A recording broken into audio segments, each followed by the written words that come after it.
ஹாய்ங்க, இன்னைக்கு சண்டே காலையில் 7 மணி. இன்னைக்கெலாம் கோழி கூட லேட்டாக தான் எழுந்திரிக்குங்க. என்னை மட்டும் எழுப்பி விட்டாங்க. என்னென்னா ஒரு நல்ல விஷயத்துக்கு தாங்க. நாங்கள் கன்ஸ்ட்ரக்டிங் ஒர்க் ஸ்டார்ட் பண்ணியிருக்கோம்ல, அதுக்கு குலதெய்வம் கோயிலுக்கு போய் நல்லபடியாக வேண்டிக்கணும். கன்ஸ்ட்ரக்ஷன் ஒர்க் முடிய வரைக்கும் எப்பயுமே நீ கூட துணையாக இருக்கணும்னு வேண்டிக்க போகிறாங்க. இன்னைக்கு எங்கள் குலதெய்வம் கோயில் சேலம் பக்கத்தில் மல்லசமுத்திரம் அப்படிங்கிற ஊரில் தாங்க இருக்குது. வாங்க போய்க்கிட்டே பேசலாம்.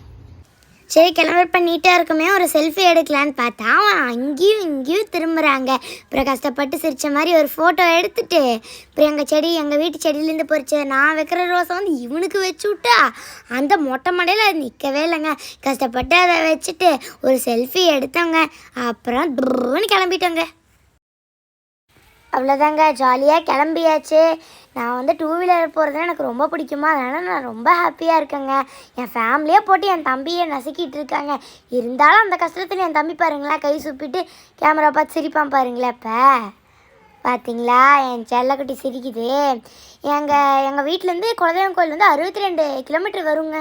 எனக்கு பசி எடுத்துச்சுன்னு எடப்பாடியில் ஒரு ஹோட்டல் நிறுத்தி புரோட்டா சாப்பிட ஆரம்பிச்சிட்டாங்க. அந்த கடையில் நாங்கள் எப்பயுமே குலதெய்வ கோயிலுக்கு போனால் அந்த கடையில் தாங்க சாப்பிடுவோம். அந்த கடையில் புரோட்டா செம்ம டேஸ்ட்டாக இருக்குங்க. எனக்கு செம்மையான பசி, எல்லாம் 2 புரோட்டா சாப்பிட்டேன். எங்கள் அப்பா 3 சாப்பிட்டாரு, எங்கள் அம்மாவும் தோசை சாப்பிட்டுட்டு இருந்தாங்கங்க. என் தம்பியை பாருங்களேன், அவனுக்கு கொடுக்கலன்னு எப்படி பார்த்துட்ருக்கானே. ஃபைனலாக கோயிலுக்கு வந்தாச்சுங்க. அப்புறம் இன்றைக்கி சண்டே இல்லை, அதனால் கூட்டமே இல்லை, ஃப்ரீயாக சாமி கும்பிட்டு போகலாம். என் தம்பிக்கு 1.5 வயசு தாங்க ஆகுது. ஆனால் தூக்கினா பயங்கரமாக அழுவான். நடந்தே தான் கூட்டிகிட்டு போகணும். இந்த ஸ்டெப்ஸ்லாம் வந்தால் மட்டும் தூக்கி விடணும். கோழிப்பு பிடிச்சவன். அவ்வளோதாங்க, கோயிலுக்கு வந்தாச்சு. டயர்டாக இருக்கனால கொஞ்சம் நேரம் ரெஸ்ட் எடுத்துகிட்டு அப்புறம் பூஜைக்கெல்லாம் கொடுத்துருவோம். பூஜைக்கு தேவையானதான் ரெடி பண்ணி வச்சுட்ருக்காங்க. வந்த வேகத்தில் பாருங்கள் எங்கள் அப்பா எப்படி தூங்கிட்டு இருக்காருன்னு. நான் எல்லாமே எடுத்து வச்சுட்ருக்கீங்க. என் தம்பி விளையாண்டுட்டு இருக்கான்.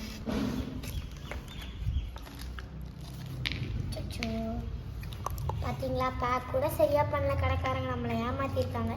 வெயில் விளக்கு பேக்கு கூடுறா வெயிடா வருமுட்டி வெயிடா நான் வரேன். சரிவா, அவ்வளோதாங்க, எல்லாம் ரெடி பண்ணியாச்சு. நானும் கொஞ்ச நேரம் ரெஸ்ட் எடுக்க போகிறேன். கம்முன்னுறான். அப்புறம் கொண்டு போய் பூஜை கொடுத்துட்டு கிளம்பிடுவாங்க. எங்கள் அப்பா கோயிலில் 1 ரூபா சில்லற காசை எடுத்து அவன் பாக்கெட்டில் போட்டு விட்டாங்களா, அவன் என்னமோ பாம்பு உள்ள போட்ட மாதிரி அதையே நோண்டிகிட்டு இருக்காங்க. அப்புறம் பூசாரி வேறு டீ குடிக்க போயிருந்தாங்களா, அவங்க வரட்டும்னு பூஜை ஜாமான்லாம் எடுத்து வச்சுட்டு வெயிட் பண்ணிகிட்டு இருந்தோம். நானும் அப்படியே ஃப்ரீயாக விளையாண்டுட்டு இன்னும் நோண்டிகிட்டு இருக்கான் பாருங்களேன், சேட்டை பிடிச்ச பையன். இங்கே பாருங்கள், எங்கள் அப்பா தான் எங்கள் குழந்த அந்த விளக்கெல்லாம் இருக்குல்லங்க, அதெல்லாம் எடுத்து வச்சு கோலி குண்டு மாதிரி விளையாண்டுட்டு இருக்காரு. இங்கே யார் குழந்தைனே தெரியாது. பார்த்தீங்களா, அவன் அந்த பேக்கெட்டை நோண்டுறதை விட்டு அங்கே விளையாட போயிட்டான். எங்கள் வீட்டில் எப்போ பார்த்தாலும் இப்படியே தாங்க எங்கள் அப்பா அவன் கூட சேர்ந்து விளையாட ஆரம்பிச்சிருவாங்கங்க. பூசாரி கோயிலுக்கு வந்துட்டாங்கங்க. அப்புறம் ஃபஸ்ட்டு விநாயகர் கும்பிட்டு எங்கள் அம்மா பூஜை பொருளெலாம் உள்ளே கொடுத்துட்டாங்க. அவர் ரெடி பண்ணிகிட்ருக்காரு. அப்புறம் நாங்கள் குலதெய்வ சாமி கும்பிட போயிட்டோம். எங்கள் குலதெய்வத்து பேர் அங்காள பரமேஸ்வரி சாமிங்க. அப்புறம் நாங்கள் குலதெய்வ கோயிலுக்கு வந்திருக்க காரணமே நாங்கள் வீடு கட்டுறது தாங்க. எங்கள் ஃபேமிலியோட பெரிய கனவே வீடு கட்டுறது தாங்க. சாமியும் உன்னோட பிளெஸ்ஸிங் எங்களுக்கு எப்பயுமே இருக்கணும், நீ கூட இருந்து எங்களுக்கு வீடு கட்டி கொடுக்கணும் சாமி அப்படி வேண்டிக்கிட்டோங்க. அப்படியே உங்களோட பிளெஸ்ஸிங்க எங்களுக்கு கண்டிப்பாக வேணுங்க. என் தம்பியை பார்த்தீங்களா, உளுந்து சாமி கும்பிட்டுட்டு இருக்கான். எங்கள் அப்பா இப்போ தாங்க எந்திரிச்சு வராரு. அப்புறம் அதுக்குள்ளே பார்த்தா என் தம்பியை காணாங்க. ஏன்னா தம்பியை காணான்னு பார்த்தா அங்கே 2 கம்பி இருக்குல்ல, இந்த கம்பியில் சுற்றி வந்துட்டுருக்காங்க.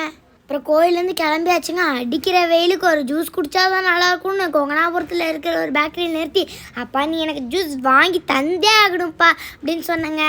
நீங்களும் உங்கள் உடம்ப நல்லா தண்ணி குடித்து சேஃப்டியாக பார்த்துக்கோங்க. வெயிலில் அதிகமாக சுற்றாதீங்க, ஹெல்மெட் போட்டு ட்ராவல் பண்ணுங்கள், ஓகேங்களா? சரிங்க, அந்த ஜூஸு இந்த ஜூஸுன்னு பார்த்து கடைசியில் கிரேப் ஜூஸ் ஆர்டர் பண்ணிட்டோங்க. அது வரத்து கொஞ்சம் லேட் ஆச்சா, அப்புறம் வெயிட் பண்ணி பார்த்தா அழகாக கிரேப் ஜூஸ் ஒரு கிளாஸ் டம்ளரில் வந்துருச்சுங்க.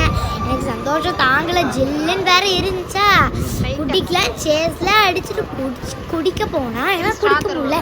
என்னென்னு பார்த்தா ஸ்ட்ரா இல்லைல்ல, எனக்கு பிங்க் ஸ்ட்ரானா ரொம்ப பிடிக்கும்னு பிங்க் தான் வேணும்னு அடம் பிடிச்சி கேட்டேங்க.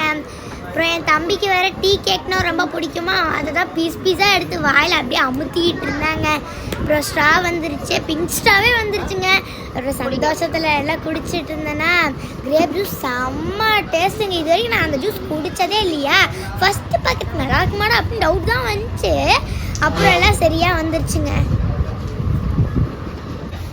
அப்புறம் வந்து நான் ஜூஸோடு விடுவேன்னா ஸ்நாக்ஸும் வாங்கணுன்ட்டு ஒரு வாரத்துக்கு அப்போ தாங்க டைம் பாஸ் பண்ண முடியும் அப்படின்னு ஸ்நாக்ஸ் அது இதுன்னு ஒரு 300 பர்ச்சேஸ் பண்ணோம்.